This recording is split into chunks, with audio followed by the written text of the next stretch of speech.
Hi everyone, welcome to flames to fashion. இன்றைக்கி நான் வந்து எந்த ஒரு புது கண்டென்ட்டுமே நான் பற்றி பேச வரலைங்க.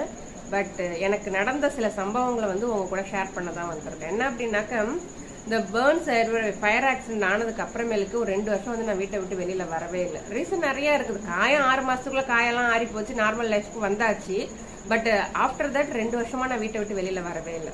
அதுக்கு காரணம் என்ன அப்படின்னாக்கா, நான் வெளியில் போனேன் அப்படின்னாக்கா என்ன நிறைய பேர் என்ன கேள்வி கேட்பாங்க, சொசைட்டி என்னை எப்படி பார்க்கும், நிறைய கேள்வி கேட்பாங்களே, அவங்களுக்கு நான் எப்படி பதில் சொல்கிறது அப்படின்ற ஒரு சுச்சுவேஷனில் என் மேலே எனக்கு செல்ஃப் ஒர்த் இல்லாதனால, அது செல்ஃப் டவுட்லையும் ஒரு கான்ஃபிடென்ஸ் இல்லாதனால என்னால் வெளியில் போக முடியல. அவங்க கேட்குற கேள்வி என்னால் ஃபேஸ் பண்ண பயந்துக்கிட்டு நான் வெளியில் போகாமல் இருந்தேன். பட் ஆஃப்டர் தட் நான் போயே ஆக வேண்டிய கட்டாயம், என்னை வந்து ஒரு வேலை தேடியே ஆக வேணுன்ற கட்டாயம் வந்தப்போ, நான் வெளியில் போய் தான் ஆகணும்னு வந்துச்சப்போ, அப்போ வெளியில் வந்தப்போ நிறைய விஷயங்கள் நான் ஃபேஸ் பண்ணேன். நிறைய இன்சல்ஸ், இக்னோரன்ஸ், ரிஜெக்ஷன்ஸ், லாஸ்ட் நிறைய ஃபேஸ் பண்ணேன். கொஞ்சம் கிடையாது, பட் நான் நிறைய ஃபேஸ் பண்ணேன். அதில் வந்து முக்கியமான ஒரு விஷயம் என்ன அப்படின்னாக்கா, என்னை பார்த்து சிலர் கேட்ட கேள்விகள் என்னென்ன அப்படின்னாக்கா, எடுத்ததுமே கேட்பாங்க, என்னாச்சு உனக்கு, ஏன் இந்த மாதிரி இருக்கு அப்படின்னு கேட்குறவங்க இருக்கிறாங்க. சில பேர் வந்து இங்கிதமே இல்லாமல் ஒரு பப்ளிக்ல ஒரு பஸ்ஸில் போகிற இடத்துல வந்து, என்ன புருஷன் கூட சண்டையா, மண்ணை ஊற்றி கொளுத்திக்கிட்டியா, அறிவே இல்லையா உனக்கு அப்படின்னு கேட்டிருக்கிறாங்க. அப்புறம் வந்து சாவறது தான் முடிவு எடுத்த, இதுதான் உனக்கு வழியா அப்படின்னு கேட்டாங்க.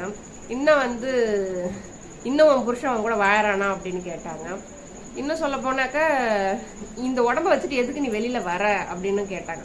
இது மாதிரி மனசை பாதிக்கிற எவ்வளோ கேள்விகளை நான் தாங்கினேன். நான் அப்பெல்லாம் என்ன பண்ண ஆரம்பிச்சேன், என்ன டிஃபெண்ட் பண்ண ஆரம்பிச்சேன்.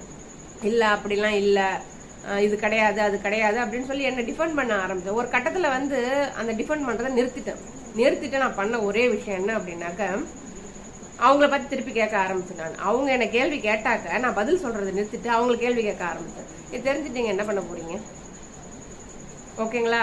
2-3 தடவை 2-3 பேர்கிட்ட இந்த கேள்வி கேட்கவும் எனக்குள்ள ஒரு தைரியம் வந்துருச்சு. திரும்ப அவங்க என்ன இந்த கேள்வி கேட்க மாட்டாங்க அப்படின்னு சொல்லிட்டு, அடுத்து இதை பத்தி நான் யார்ட்டையும் பேசலை. எவ்வளோ பெரிய ஆளா இருந்தாலும் சரி, யாரா இருந்தாலும் சரி, இதை பத்தி நான் யார்ட்டையும் பேசுறது இல்லை அப்படின்னு மூஞ்சில் எடுத்த மாதிரி நான் சொல்லிடுறது உண்டு.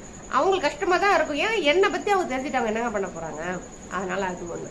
ஸோ நீங்க பேர்ன் சர்வைவரா இருந்தீங்க அப்படின்னாக்கா, உங்களுக்கு நான் சொல்ல வர்றது இதுதான். இது நீங்க பண்ணது தப்போ ரைட்டோ, இது உங்க லைஃப்ங்க. நீங்க யாருக்கும் அதை எக்ஸ்பிளைன் பண்ணணுன்ற அவசியம் கிடையாது. நீங்க உங்க லைஃப்ல போயிட்டே இருங்க. சப்போஸ் நீங்க பப்ளிக்கா இருந்தீங்கன்னா உங்கள்கிட்ட நான் கேட்கற ரெக்வஸ்ட் இதுதான்.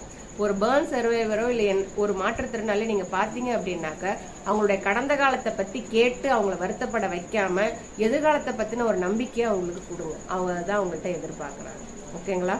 ட்ரை பண்ணி பாருங்க. All the best.